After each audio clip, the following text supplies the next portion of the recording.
Ottaako Heikki Salmarin sijasta banaani? Hei, jos otatte musiikin pois ja menet rehaa johonkin muuhun huoneeseen, jos mä... Otaanko Joni banaani? Aleksi, voiko mennä olohuoneeseen?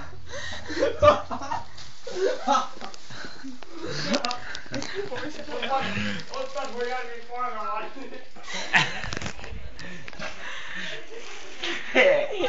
Yrittäjänkin! Näkyykö jotain perseeseen? Se on koltti. Mikä? Koltti. Mis vitus se on? Perseessä. Vittu! Hei, Aleksi. Joo. Jori. Joo. Kuka ottaa banaani?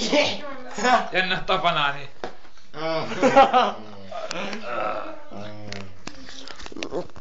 Kuka ottaa banaani?